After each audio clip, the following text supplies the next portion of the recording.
오늘 읽을 책은 어른 아이로 산다는 것 두 번째 이야기입니다. 축하를 해주는 마음. 누군가의 삶을 인정하고 축하해주며 격려해주는 것. 그게 그리 어려운 걸까? 오랜만에 연락이 닿은 친구들과 식사 자리가 있었다. 그간 지내온 이야기들을 나누며 유쾌한 수다들이 이어졌다.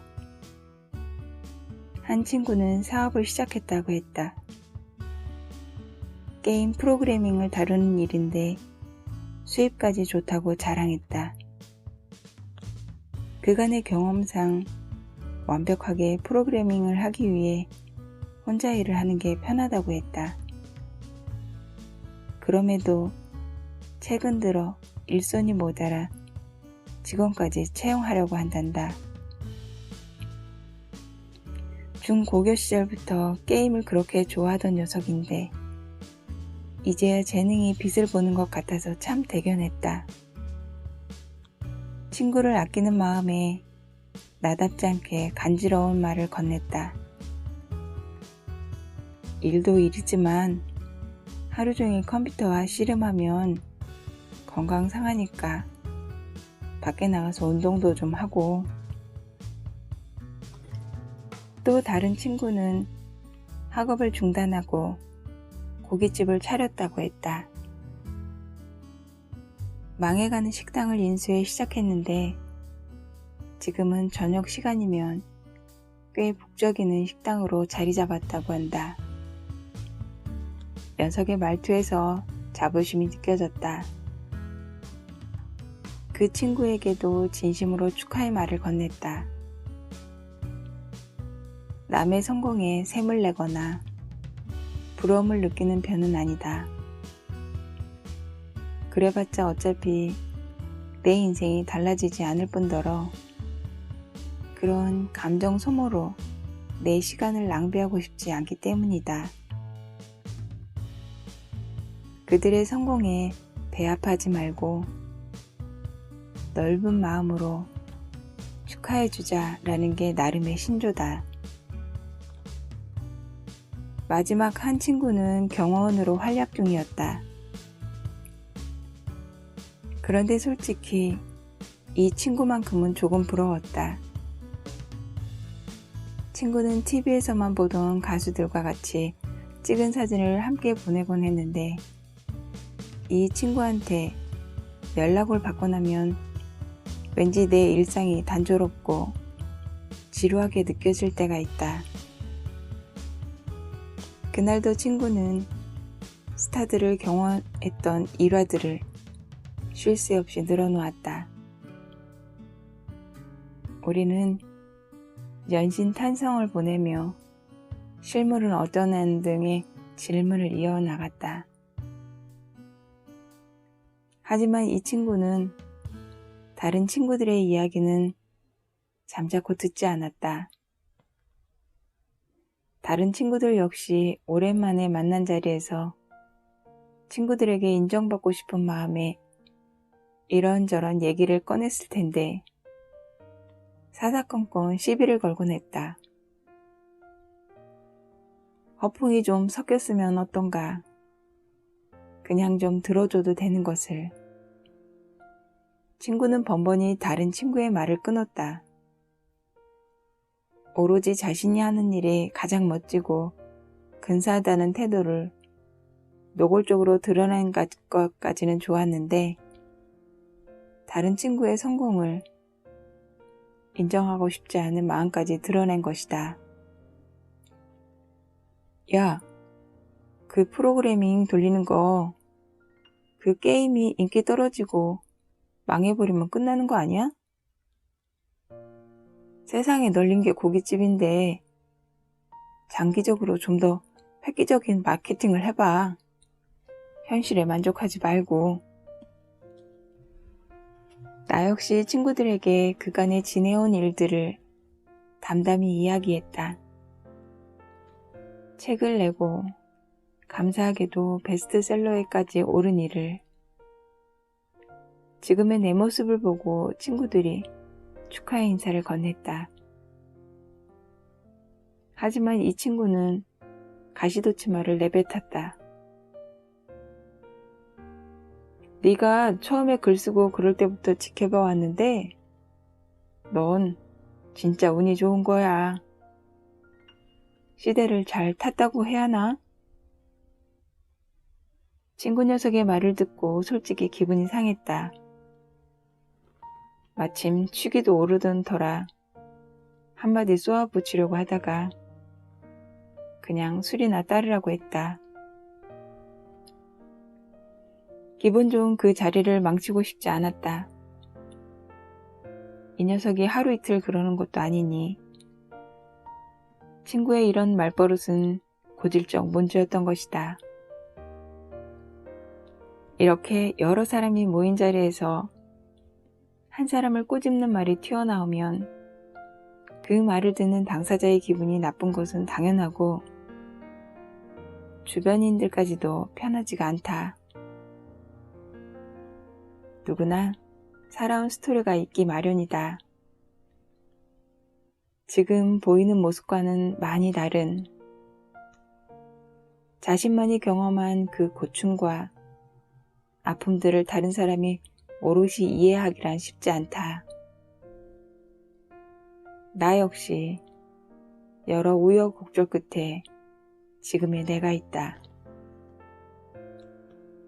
그럼에도 불구하고 자기만의 관점에서 타인의 현재와 그가 살아온 삶에 대해 아픈 말을 내뱉는 건 자기가 편협한 사람인지 보여주는 것과 다를 바가 없다. 자신의 삶이 소중한 만큼 타인의 삶도 소중하다고 인정하는 자세가 중요하다. 타인의 인생을 자신의 인생과 비교하고 이런저런 말을 해봐야 화살은 자기에게 돌아온다. 자기만 잘났다고 하는 것도 자기만 못났다고 하는 것도 결국 자기 자신만 상처받을 뿐이다. 나를 인정해주고 격려해주는 사람과 인정하지 않고 쿨한 척 매번 문제점을 지적하는 사람, 이 두 사람 중 누구와 함께하고 싶은지는 뻔하다. 결국 상대방을 인정하고 배려하는 사람이 언제나 모두가 찾게 되는 사람이 된다. 가슴속에 묻은 이별.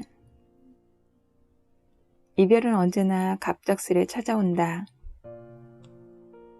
가장 잔인한 이별을 꼽으라고 하면 상대방에게 일방적으로 헤어지자는 통보를 받은 이별일 것이다. 타인의 결정으로 인해 멈춰버린 사랑만큼 비참한 것은 없다. 나도 그런 경험을 했던 사람인지라 남겨진 사람의 마음은 익히 잘 알고 있다. 일단 순간 머릿속이 하얘진다. 지금 내가 무슨 말을 들은 거지? 라며 자신의 눈과 귀를 의심한다. 그 사실을 믿을 수 없어 현실마저 부정하게 된다. 물론 시간이 약이라는 말처럼 찢어지게 아픈 마음은 서서히 무뎌진다는 걸 경험으로 알고 있지만 이별의 아픔은 여러 번 겪는다고 해서 적응할 수 있는 게 아니다. 처음 사랑을 품고 인연으로 이어가는 순간까지의 과정은 복잡하고 어렵다. 하지만 이별은 그렇지 않다. 그렇게도 어려웠던 사랑의 시작에 비해 이별의 순간은 더없이 간결하다. 미련조차 무색해질 만큼 한쪽의 마음은 텅 비었기에 관계는 서로를 향한 사랑이 어느 정도 비슷해야 지속될 수 있다. 한쪽의 마음이 이미 텅 비어버린 상태라면 되돌리기 힘들다. 먼저 마음이 식어버린 쪽은 이별의 순간에 전혀 몰랐던 남보다 차갑게 운다. 하지만 이별을 통보한 이에게도 함께했던 추억들의 여파는 언젠가 반드시 몰려오고야 만다. 자신의 선택을 후회하고 헤어진 상대와 함께했던 모든 것이 그리워졌을 땐 이미 시간은 훌쩍 지나 있다. 이렇게 결별을 통보한 쪽은 안타깝게도 뒤늦게 이별의 후유증을 겪는다. 왜 헤어질 땐 그 사람의 소중함을 깨닫지 못하고 감당할 수 없는 결과를 만드는 걸까? 절연의 필요성. 누구에게나 친구는 절대적인 영향을 끼친다. 흔히 듣는 속담 중에 친구 따라 강남 간다는 말이 있다. 속담대로라면 인생에 있어 어떤 친구를 만나느냐 하는 것만큼 중요한 것도 없다. 새로운 사람을 만날 때 짧은 시간에 느끼는 첫인상은 그 사람과의 관계에서 결정적인 요인으로 작용한다. 첫 대면을 할 때 이 사람이 나와 맞는 사람인지, 내게 좋은 영향을 미칠 사람인지, 앞으로 얼마나 자주 봐야 할 사람인지에 대해 직관적으로 판단을 내리게 하기 때문이다. 내가 나름대로 정의한 바로는 좋은 친구의 기준이란 언제 만나도 편안한 친구이다. 굳이 술자리가 아니더라도 쉼없이 주절주절 떠들 수 있고 아무 말도 하지 않고 같이 있는 것만으로도 불편함이 없는 그런 사람. 반대로 언제 만나도 편안하지 않은 사람도 있다. 개인적으로는 그 관계를 유지해야 할 하등의 이유가 없음에도 둘 사이에 다른 친한 것이 있어서 관계를 유지할 수밖에 없는 사람. 그래서 어쩔 수 없이 얼굴을 마주하게 되나 여러 가지 이유로 만남이 썩 내키지 않는 사람이 있을 수밖에 없다. 모든 사람들과 잘 지내라는 법은 어디에도 없다. 그건 온전히 내 마음이고 내가 결정해야 할 문제이기 때문이다. 이른 아침부터 전화가 울렸다. 전화기 너머로 다급한 목소리가 전해졌다. 야, 민서가 미안한데 10만 원만 빌려줄 수 있냐? 눈도 제대로 뜨지 않고 받았던 터라 아침 대바람부터 돈을 빌려달라는 이 무례한 사람이 누군지 가늠하기 어려웠다. 번호를 확인해보니 저장도 되어 있지 않은 번호였다. 누구시죠? 아, 나 정윤이야. 진짜 미안한데 돈 좀 보내줄 수 있을까? 내가 내일 바로 갚을게.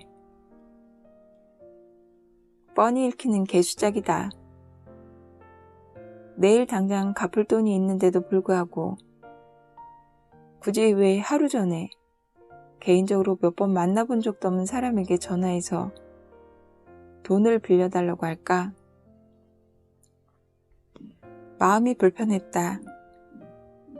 얼굴도 기억날 듯 말 듯한 사람에게서 아침잠을 방해받았던 건 둘째치고 이 사람이 과연 무슨 생각으로 나에게 전화를 걸었던 것인가 의아했다. 기분이 상한 목소리를 감추지 못하고 말문을 열었다. 우리가 마지막으로 연락한 적이 언제지?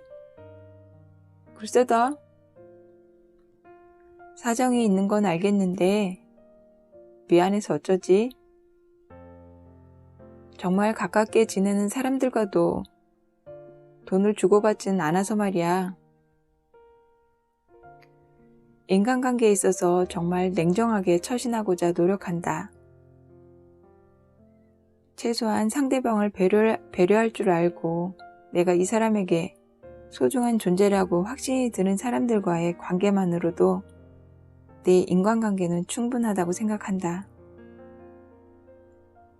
고향 친구 몇몇은 언제나 꺼리낌 없이 속을 털어놓고 이야기할 수 있는 대상이다. 그들과 함께하면 언제나 즐거움이 뒤따른다. 또 사회에서 알게 된 친구들 중 가까이 지내는 이는 자신의 일을 사랑하고 몰두하는 사람들이다. 그들 옆에 있으면 배울 점이 많다. 어찌되었든 간에 나에게 늘 좋은 자극이 되는 사람들과 함께하려 한다. 이렇게 불필요하거나 소비적인 관계들을 정리한 결과 내 곁에는 지금 10명 조금 넘는 사람들이 남아있다. 이 사람들은 내가 성공을 하든 실패를 하든 어떤 상황에 놓이더라도 언제나 내 편이 되어주는 사람들이다. 정작 필요할 땐 도움이 되지 않는 그런 수많은 사람들보다 이 10명의 친구들이 훨씬 더 든든하다. 그 든든함으로 따지자면 충분히 많은 숫자다. 일부러 많은 사람을 알아가려고 노력하지 않는다. 불현듯 소주 한 잔을 하고 싶을 때나 속마음을 나누고 싶을 때 전화 한 통만으로도 바로 나와줄 수 있는 사람들, 그 사람들과의 관계가 진짜라고 생각한다. 물론 나 역시 그들에게 그런 사람이 되고자 노력하면서 말이다. 어차피 내가 사는 인생이니까. 자꾸 나를 가르치려는 사람들이 있다. 물론 나도 누군가에게 그런 식으로 말한 적이 있을 것이다. 나를 향한 진심 어린 조언들은 좋은 쪽으로 달게 받겠지만 자기 자신과 인생관이 다르다고 하여 상대에게 틀렸다라고 말하는 사람에겐 분명 문제가 있다. 너는 그렇게 살면 안 돼. 내가 보기엔 그 말을 한 이도 썩 괜찮은 인생을 살아간다고 보이진 않았다. 어차피 내 인생이다. 내가 살아가고 있는 온전한 나의 인생이고 또 나 자신보다 나를 잘 아는 사람도 없다. 나의 입장을 충분히 생각하고 진심 어린 걱정에서 전하는 말이면 모를까. 별 생각 없이 단지 자기 기준과 다르다고 내뱉는 말들. 그런 상황에서 마음에 상처를 입히는 말들을 걸러들을 필요가 있다. 나를 위해 하는 말일지라도 내가 미처 깨닫지 못하는 부분들을 일깨워주지 못한다면 의미가 없고 나에 대한 기본적인 이해와 신뢰가 없이 하는 말이라면 결과적으로 내게 상처만 입히는 날 붙이기에 불과하기 때문이다. 반대로 한마디를 하더라도 진심을 전하는 사람이 내 곁에 있다. 그가 말하길 자기는 내 나이 때 하고 싶었던 일을 포기해버린 게 그렇게 후회가 된다고 했다. 아버지가 그러셨어. 예순이 넘어 자신의 지난 날을 돌아봤을 때 젊었을 때 하고 싶은 것들을 못 해본 게 가장 후회가 되셨다고. 아버지에게 어릴 때부터 그런 말을 들으며 자랐는데 정작 나이가 들어서는 나도 가장 하고 싶었던 걸 못 해본 게 후회가 되더라. 당시엔 꿈을 포기해야 했을 만큼 여러 가지 이유들이 발목을 잡았는데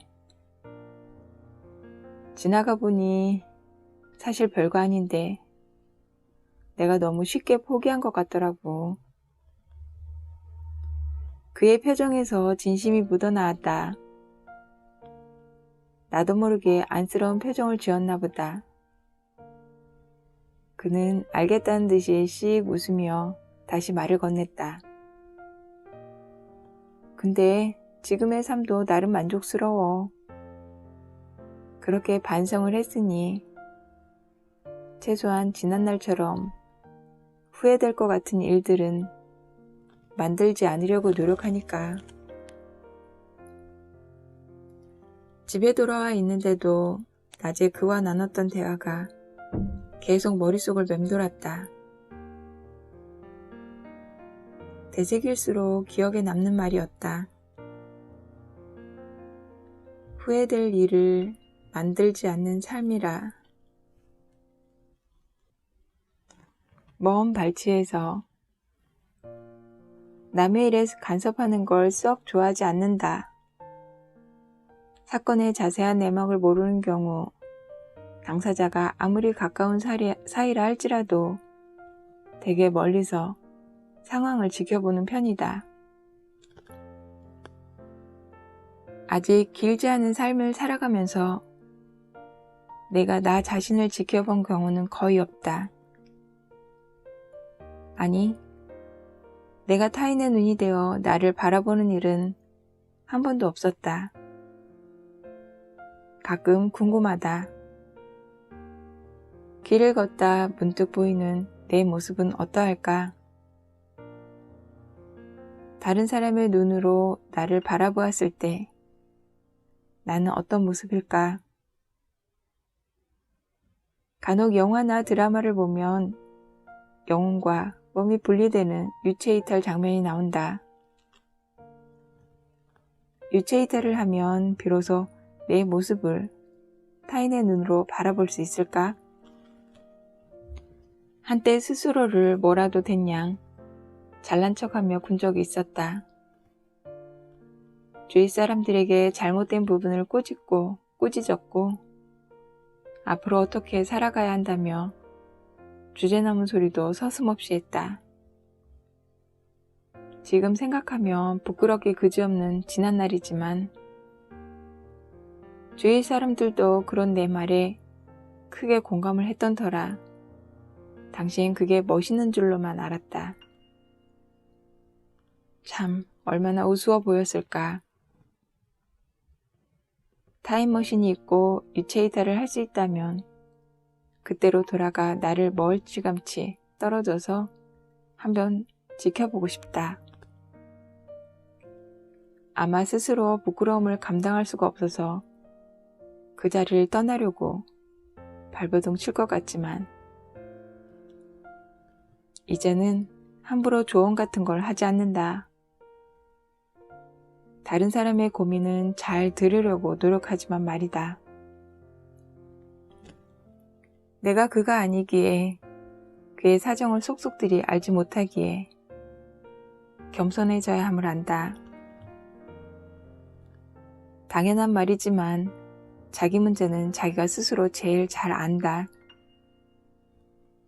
또 자칫 남의 문제에 잘못 개입했다가 나중에 우스워지기도 싫고 내 인생도 잘 살지 못하면서 남의 인생을 걱정하는 데 시간을 보내는 게 그렇기도 하고 우연한 기회에 강연을 듣게 되었다. 삶에 대한 여러 이야기를 전하는 자리였는데 강연자가 지나가는 말로 던진 질문이 뇌리에서 떠나질 않았다. 자신의 그림자에도 눈이 달려있다면 어떨까요? 강연을 마치고 돌아오는 길, 그 질문을 내 식대로 해석해봤다.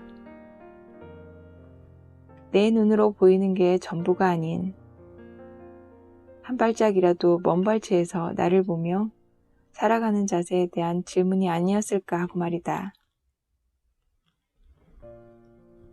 누군가를 위해 헌신하는 고귀한 삶까지는 당연히 쉽지 않겠지만 다른 이의 눈에 최소한 부끄럽지는 않게 살고 싶다. 자기관리. 모든 일은 자기관리가 뒷받침되어야 가능하다는 말이 요즘 들어 절실히 느껴진다. 언젠가부터 약을 챙겨 먹기 시작했다. 예전에는 지독한 감기에 걸렸을 때도 약을 찾지 않았는데 말이다. 요샌 잇몸이 아프든 허리가 쑤시든 면역력이 떨어지든 바로바로 보충제나 처방받은 알약을 먹는다. 사람마다 약의 효능은 다 다르기 마련이지만 나 같은 경우는 약을 먹으면 대부분 몇 시간 내로 효과가 바로 나타난다. 그래서 그런지 몸이 조금이라도 불편하면 약부터 찾게 된다. 누구나 중요하다고 생각하면서도 제대로 실천하지 못하는 게 바로 자기관리다. 직장 생활을 하는 사람들이 흔히 입에 달고 사는 말이기도 하다. 그러나 아무리 백날 말해도 그것의 절실함을 느끼지 못한다면 실천하기가 쉽지 않다. 물론 나도 그랬고 지금도 그렇다. 자기관리란 비단 신체의 건강만을 이야기하는 것이 아니다. 자신의 역량과 내면을 가꾸고 사회적인 관계를 꾸려나가는 모든 행위를 포함한다. 특히 사회생활을 하는데 정말 자기관리만큼 중요한 것도 없다. 하루는 여러 사람들과 자리를 같이 한 적이 있었는데 그날따라 말수가 너무 적은 사람, 목소리가 지나치게 큰 사람, 대화의 분위기에 회방을 놓는 사람, 상대의 말을 듣지 않고 오로지 자신의 이야기만을 줄기차게 늘어놓는 사람 등 다양한 사람들의 모습을 엿볼 수 있었다. 유난히 신경 쓰였던 한 사람은 자리의 분위기를 자신에게 집중시키려 애쓰는 사람이었다. 상대방이 말을 할 땐 적당한 호응과 공감을 표하는 게 기본 예의인데 그는 남이 말하는 중간에도 벌써 끼어들어 말을 잘랐다. 그런 일이 반복되자 사람들도 그 사람과의 대화에 흥미를 잃고 지루해하는 모습이었다. 그 자리에선 다들 내색하진 않았지만 그의 행동에 대해 모두 불편함을 억지로 견디고 있다는 걸 단번에 알아챌 수 있었다. 난 그런 그를 보고 눈치가 많이 부족한 사람이구나 싶어 가볍게 느껴지기까지 했다. 그는 사회생활을 위한 자기관리가 전혀 되지 않은 것이다. 자신의 문제점을 정작 자신은 잘 느끼지 못한다. 자신의 뒤통수를 자신만 보지 못하는 것과 같다. 자기가 사는 방식이야말로 가장 옳다고 자부하기 때문일 수도 있다. 그게 착각이라는 걸 오직 자신만 모른다. 우리는 타인을 볼 때 그 사람의 장단점, 사람을 대하는 자세, 말 속에 숨겨진 의도 등 모든 것을 살핀다. 남들이 나를 보는 시선도 충분히 그럴 수 있다고 생각한다. 그래서 타인의 모습을 유심히 관찰하면서 그것을 거울 삼아 내 모습을 고쳐 나가려고 하는 편이다. 또한 자기 관리에서 가장 중요한 부분은 말을 조심하는 것이다. 내 입 밖으로 나가는 말들을 잘 관리해야 삶이 편해진다.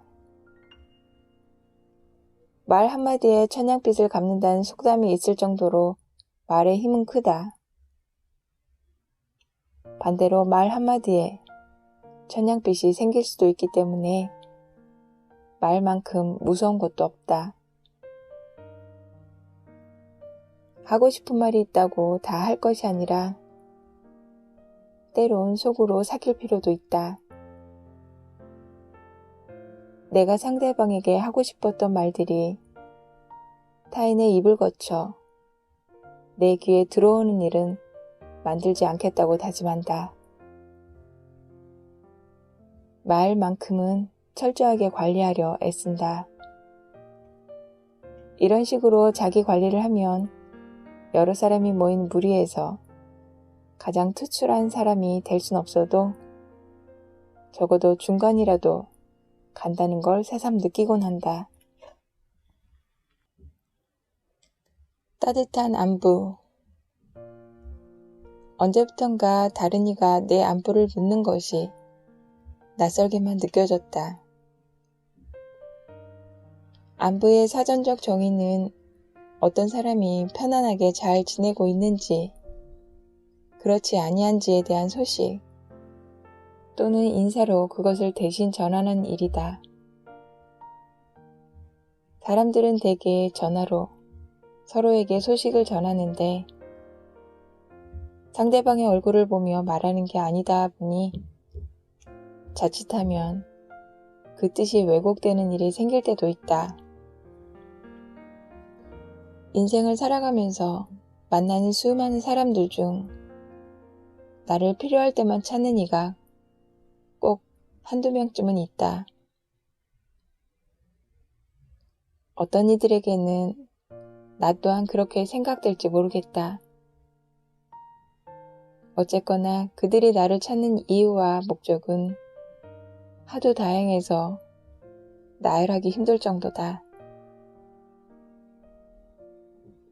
아무리 사탕발림 같은 말을 들어도 은연중에 자신의 이익을 얻으려는 의도가 보이면 내 마음에 먹구름이 드리워진다. 내가 너무 까칠하거나 비관적이어서 그런 것은 아닐까? 그러나 느닷없이 안부 전화를 걸어온 상대의 이야기를 듣다 보면 이건 정말 아니다 싶은 일들이 종종 있다. 고민하고 또 고민해서 상대의 의도를 파악했다 하더라도 나중에 너무 섣불리 판단했다는 후회와 반성을 초래하는 경우도 없지 않다. 그래서 공연한 오해로 실수라도 할까 싶어 스스로 수도 없이 반문해보고 아무리 속이 훤히 들여다보이는 안부라 해도 일단은 반갑게 맞이하려고 한다. 최근에 있었던 일이다. 마감에 쫓겨 바쁘게 원고를 수정하고 있을 때였다. 나보다 6살 많은 지인의 전화였다. 형 오랜만이네요. 민서가 잘 지내지? 그간의 근황을 물어보던 시간을 보내던 중 나의 몹쓸 버릇이 발동했다. 상대방이 나에게 전화를 건 목적부터 파악하려는 것이다. 근데 이렇게 야심한 밤에 무슨 일로 연락을 다 주셨어요? 무슨 일이 있는 건 아니죠? 나는 대화 중에 적절한 순간이 오면 이 말을 거의 기계적으로 내뱉는 편이다. 이 말을 할 때마다 유쾌한 목소리로 말하려고 은연중에 신경을 쓴다. 마음이 그리 편치 않다는 뜻이기도 하다. 예상 밖의 대답이 나오는 건 아닌가 하는 불안과 혹시나 상대방의 기분을 상하게 하면 어쩌지 하는 걱정이 묻어있기 때문이다. 결코 입 밖으로 꺼내기 편한 말은 아니지만 그래도 용건은 먼저 확인하는 편이 낫다. 깔끔하고 뒤탈없는 관계를 위해서 말이다. 그냥 갑자기 내가 생각이 나서 전화했다고 했다.